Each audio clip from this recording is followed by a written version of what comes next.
আজকে দেখাবো কিভাবে শেল লোড করতে হয়। আপনারা যখন আমাদের থেকে শেল নেবেন তখন এরকম একটা শেল কোড পাবেন। এরপর এই শেল কোডটা কপি করে নেবেন। কপি করার পর চলে যাবেন আপনার ক্রোম ব্রাউজারে। ক্রোম ব্রাউজারে যাওয়ার পর এখানে লিখবেন shop.garena.me। এটা লিখে সার্চ করবেন। সার্চ করার পর এরকম একটা ইন্টারফেস চলে আসবে। এরপর আপনারা শেল টপ আপ অপশনে যাবেন। এখানে যাওয়ার পর আপনার যে অ্যাকাউন্ট পাইছেন সেটা লগ ইন করবেন। তো আপনাদের ওটার ভিডিও আগে দেওয়া হয়েছে, তাই আর দিলাম না।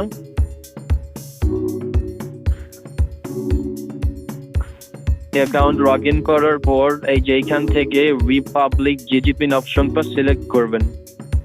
এটা সিলেক্ট করার পর আপনারা যেই রিডিম কোডটা পেয়েছেন সেটা উপরে পেস্ট করে দেবেন। নিচে দিতে হবে রিসিভার নেম, আপনি দিয়ে দিবেন আপনার যে ইউজার নেমটা আছে সেটা। নিচে দিবেন একটা জিমেল, আপনার যে কোনো একটা জিমেল দিলেই হবে। এটা দেওয়ার পর আপনারা কনফার্মে ক্লিক করবেন। দেখেন কনফার্মে ক্লিক করলে কিন্তু শেলটা লোড হয়ে গেল। এই ডান দিকে কর্নারে ক্লিক করলে আপনারা দেখতে পারবেন শেল ব্যালেন্স। এভাবেই আপনারা শেল লোড করতে পারবেন এবং চাইলে আমাদের ওয়েবসাইট থেকে শেল কিনতে পারবেন।